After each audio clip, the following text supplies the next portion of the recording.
外面天冷，别着凉了。侯爷何时来的？是你吃花吃得太专注了。这个也能吃的吗？这个叫木槿花，香滑可口，还可清心润肺。侯爷尝尝。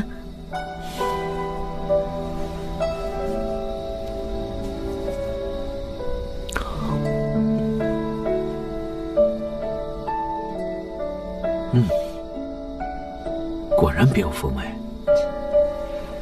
侯爷之前日日山珍海味，结果我来了这儿，却让侯爷天天吃花吃草。可我从未说过喜欢吃山珍海味啊。怎么了？有何心事？侯爷打算如何上报？从大局出发，一切应该停在这里。明日我便将我们查到的一切奏陈陛下。可若是魏人不接受，那怎么办？绝不能让两国开战，生灵涂炭。但若真的走到了那一步，我必定竭尽所能，保护大梁，保护你。侯爷，这天色也不早了，你早些休息吧。你也早些回房。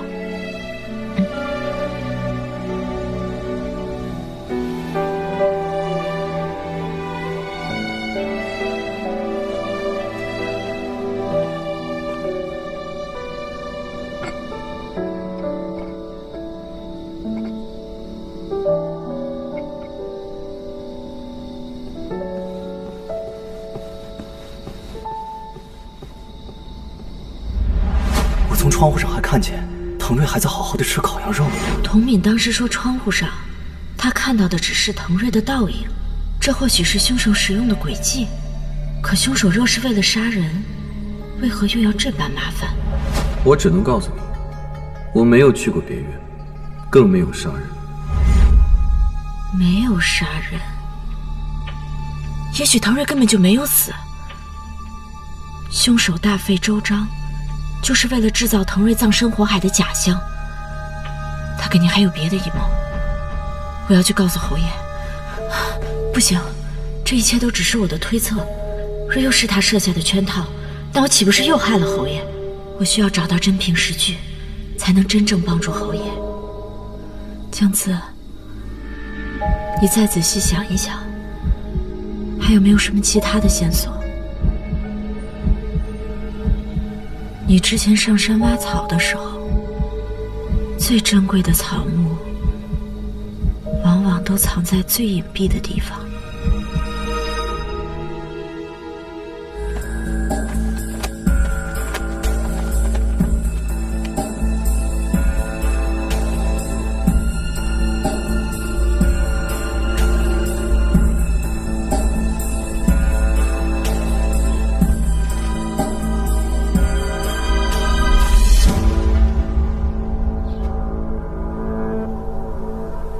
面部被焚毁，辨认不清；四肢骨骼完好，无明显外伤痕迹。四肢骨骼完好，无明显外伤痕迹。不对。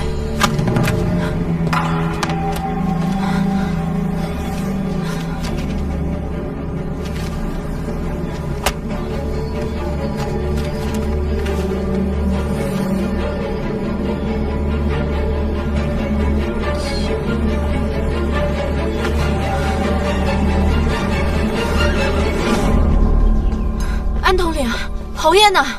上朝去了。来不及了。哎，驾！哎，驾！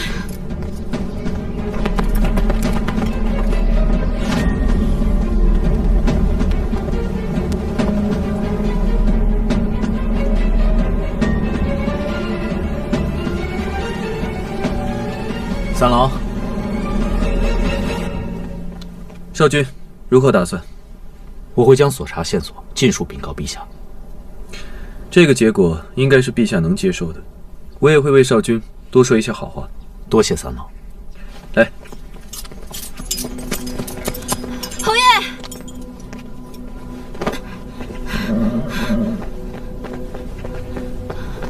侯爷，滕瑞没死，我有证据，被烧死的那个不是滕瑞。我们现在回府。三老，陛下那边我来解释。多谢三老。小慈，走。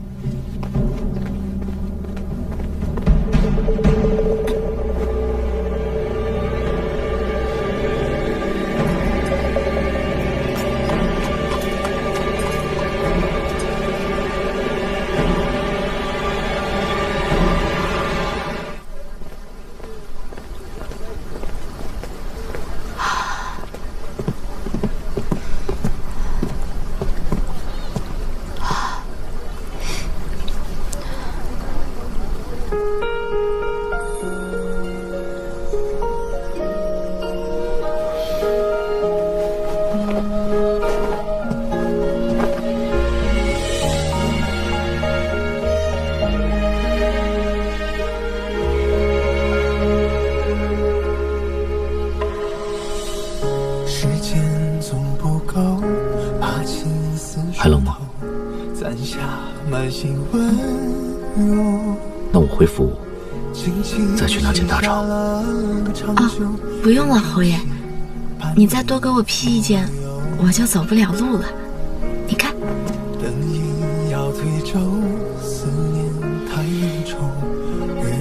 我们要去哪儿啊？天色已晚，要不我们找个地方填填肚子。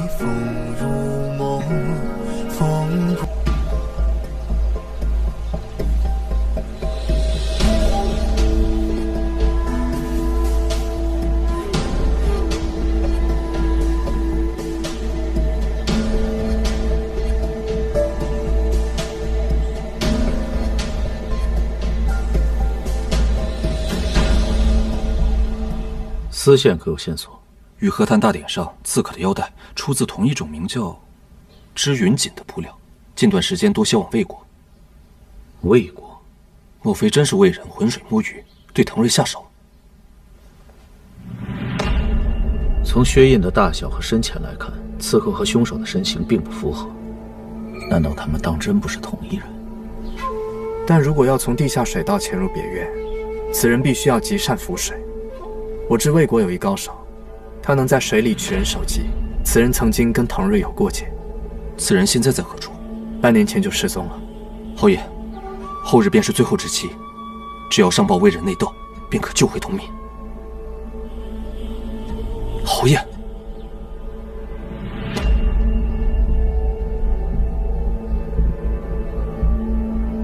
安统领，事关重大，少君一定有自己的考量。不如我们先退下吧。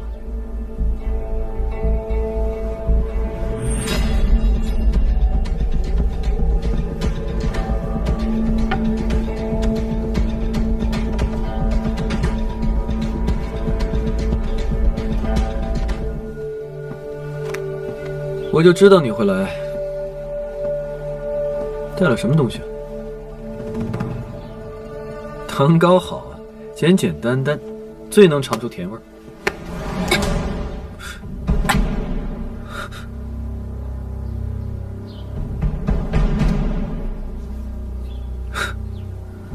牙口挺好啊。你利用我。我利用你？我怎么利用你了？你利用我误导侯爷，让大家误以为凶手另有其人。什么屋后暗道，几条丝线，凶手脚印，通通都是你安排好的，根本就没有什么主子。背后操纵一切的人都是你自己，你就是萧无暇。那你倒是好好说说，我是怎么安排的？童敏不会说谎，当晚他的确和范毅一起去了屋后，而范毅会心慌地把他拉走，也是因为心虚。你制造假象，让范毅误以为凶手就是从屋后的水路潜入。我制造假象？我怎么制造假象了？当晚在宴席之上，你故意激我，还应我的约，单枪匹马约我私会，胆子倒不小。就是为了让我做你的时间证人，帮你洗清时间嫌疑。后来在别院查案时，救命啊！你又故意掉入水中，就是为了让侯爷以为你不安水性。哎，你醒醒啊，魏知会使！那日在书房，侯爷以萧无暇之名试探，你便以此做文章。我倒有一个怀疑对象。月落，萧无暇。后来侯爷提出要审童敏和范毅，你更是将计就计，让我从他们口中得知水渠的线索。你知道，若是我将这些线索告诉侯爷，侯爷必不会怀疑。继续啊。我听了童敏的话后，便会相信有暗道的存在，自然而然的也会相信有第二个人潜入别院行凶。姜慈，不是我要故意为难你，我们各为其主。你又从言辞上误导我，说萧无暇是你的主子，更是为了坐实这根本不会存在的第二个人。能想到这个地步，你倒还挺聪明。哼，怪我自作聪明，听了童敏的话便信以为真，但其实一早就进了你的圈套，从头至尾你层层算计都是在骗我。从一开始你就没有想过要放过我，等我知道你的身份后，你几次三番杀不掉我，便让我深陷其中，成为你摆在侯爷身边的一颗棋子。我要去把真相告诉侯爷。你打算从何说起呢？是从第一次向裴衍隐藏我的身份呢，还是从帮我监视滕瑞开始呢？你既没有在第一时间指认我，现在裴衍的调查又被你彻底的引向了歧途。你觉得裴衍现在还会相信你吗？若是他认定你就是我的同谋，那你的师父会怎么样呢？我早就说过了，最好的解决办法就是将案件引向魏人。不是这样的。不是这样的。那江姑娘有何高见呢？魏国不会相信滕瑞是被魏人所杀的说辞，到时还是会进犯大梁，战火难免，百姓又要遭受战乱之苦。是我不知天高地厚，重你奸计，害了旁人。魏昭，这世上怎么会有你这种黑心卑鄙之人？黑心卑鄙之人，在这世上遍地都是黑心卑鄙之人。你一面享受着裴衍的诸多照顾，一面又帮助我骗他、害他，你不卑鄙？裴衍几次三番利用你来试探我，根本不在意你的死活，他不卑鄙吗？你不要一副受了天大委屈的样子。你们不愿将脏水泼在魏人的身上，却愿将脏水泼在月落人的身上，不就是因为月落弱小可欺吗？你口口声声说你要去月落，你知道月落现在什么样吗？你又可知月落有多少手无寸铁的无辜百姓，死在两魏两国的铁蹄之下？他们又要向谁伸冤？